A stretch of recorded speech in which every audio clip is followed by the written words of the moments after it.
On a social side, in the old days, if somebody died or there was a bad accident or whatever, it went right through the company. Everybody knew, so everybody go to the funeral or whatever. Nowadays, if somebody dies, you never find out until weeks later. That's true. Because you've lost that network. It's gone. The communities are not the same, are they? You know, so you don't know who they are. You know, many a time I'd be walking on the street and somebody would say, "Oh, such and such died," and you'd be looking blank. You know, and it'd be months ago. Were you identified outside of the works in a sense, if you went to the pub or the club or whatever it may be, as working, they would know you as you know, John that worked in that particular department? I would say 3/4 of your workforce would know each other. Yeah. I think one of the good things is it was never. I mean, it was a hard town, but it's not like it is now. I mean, you count how many pubs there was in concert in the 60s. But if you, which what you've said, you went out on a Friday night, and there'd be a gang of you, be a gang, and if somebody in that gang started to pick on you, there was somebody in that gang knew somebody worked here. Oh, he's all right, leave him alone.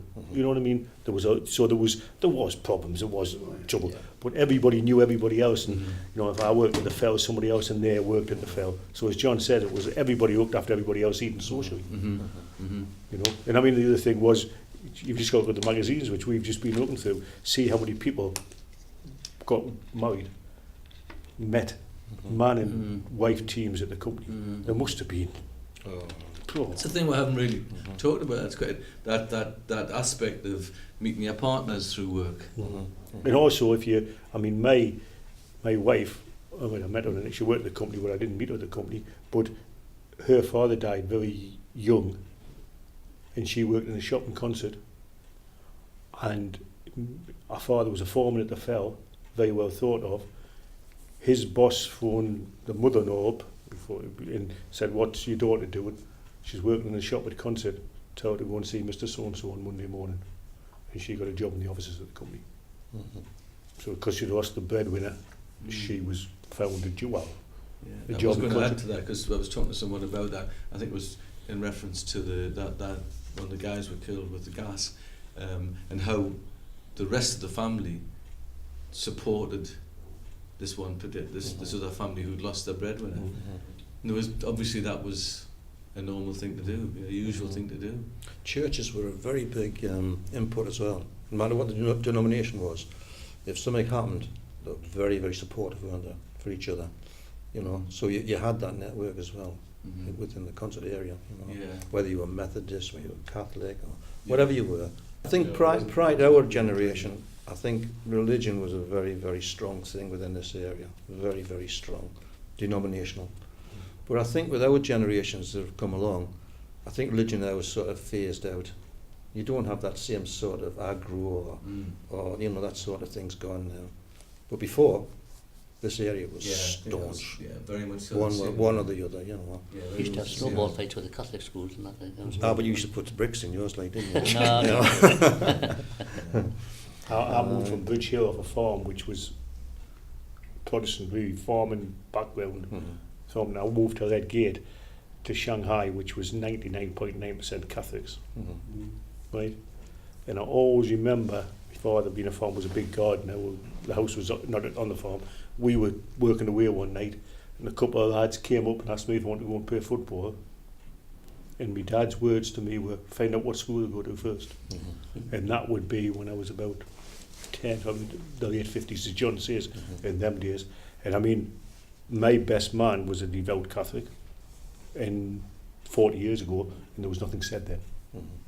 But I bet you in the 1950s, you wouldn't have had a Catholic best man in the Methodist church. Well, in the old days, you wouldn't dare bring a sort of a Catholic to a Methodist house, or vice versa. You know, and it would be the parents. The parents would be the catalyst for the problems, like, you know, not the kids. As you go to church, and the priest would say, you know, go to the Catholic youth club. Don't have a mixed marriage. That's what he was really saying. You know, if you're married to a Protestant. So, I'm of the same generation as you, and that's often what happened. You know, my granny was particularly very strong. Comiskey from the west of Ireland, and it was funny. You know, you'd be drinking in a pub with everybody. Everybody would be drinking, and socially no problems. But when it come to marriage, you know, I'm not married to you, you're a Catholic. Or, you know, it was funny, that's how it happened. Like, you know. Yeah, but as you said, it had waned. It was still there. We're aware of it, I guess. We were aware of it, but it was less prominent. I mean, we used to play football on Sunday. There was a football field opposite our houses. And before Sunday football started, that's why we started playing Sunday football, there'd be about 20 of us, maybe more, play football on a Sunday afternoon. The Catholics weren't allowed to play if they hadn't been to morning mass. No matter how much we tried, if you hadn't been to mass on a morning, you weren't allowed to play football and you went to evening mass.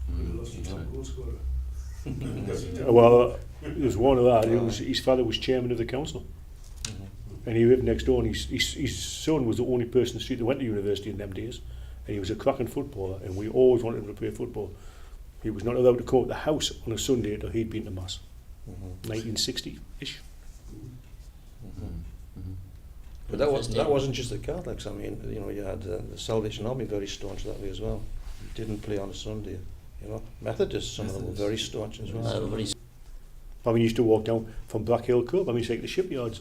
There's a pub outside every shipyard gate, wasn't it? Well, it's the same when you come down the back way to concert. I mean, you used to walk in the Black Hill Club, and the beer was on the, because there was no late hours then, come off 2 to 10, and the beer was on the bar. And you just helped yourself to a pint and paid your money later. But if you didn't, the barmaid, there's that many people coming out to concert off 2 to 10, you didn't have enough time to pour the pints. So if you got into the pub, it was on the bar for you. But many a sort of comedian, etc., groups, etc., have been blooded in concert. We had so many venues where they were on, wasn't it? On a weekend, every club had a group or a comedian or something on. Every club, you know. When I started in the TRD, I'd done my apprenticeship, then I went to the TRD in 1967. They had a list of pubs in concert. That was from No.1 Club down to the Stirling Castle, the Demi, Stirling Castle, across to the Travellers, to the Grey Horse, and back to No.1 Club. It was 31 outlets, shall we call them. 31 pubs and clubs. 31 pubs and clubs in concert. And the deal was, anybody new who came to the technical department, could he get round the whole lot in one night? A half on each one. So you start No.1 down there, that way. Nobody ever did it. It was you lot that tell us that, and you had the big list of the pubs up on the wall. And nobody had ever done it. Like a half in each pub, you couldn't drink a I don't believe how many pubs is in Ministry in concert. Can you visualise them? Could you remember them? The Alex. Oh yeah. No, Middle Street. Where you started the Coach, the Wheat Chief. Coach is still there. There was the Edinburgh. There was another one next to it, the Vic. The Beehive on the corner. Was it the Queen's Head? Shakespeare. Which one was the best one when we were young? The Mason's Arms. The white one, the Mason's Arms. It was like drinking milk in there. But that was social as well, because everybody who had a stag do or even do or whatever birthday, there'll be 30 people go to the Stirling Castle. That's right. You know, not book, just 30 people go to the Stirling Castle. Somebody's leaving, or I mean, the Stirling Castle was one of the first pubs to be knocked down. But everybody was blooded at an early age, and you always had a special pub that you went to, whether it was the Bird or the Mason's Arms. Exactly. And we used to have a lunch between 10 to 1 and 10 to 2. Don't ask us why, but our dinner hour was 10 to 1 to 10 to 2. And we used to come out, rush up Berry Edge Road into the Wheat Chief, a pint and a sandwich, watch a bit cricket, and back again. And I mean, that was every day of the week, 5 days a week. 5, 6, 10 of us used to be rushing up to the Wheat Chief every single day. So there's no surprise the pubs are no longer there. Yeah. You know, and I mean, as I said, 2 to 10, people coming off 2 to 10. But when you think about it, full employment, every pub was full after every shift and before every shift. So you can imagine. But now that there's nothing there, pubs are just about empty. There's nothing there.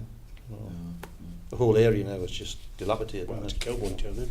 I'll tell you another issue as well. If you remember going back to the youth clubs, the number of youth clubs that we had in this area, active youth clubs, and everybody used to attend at least one, and there was always activities going on between them.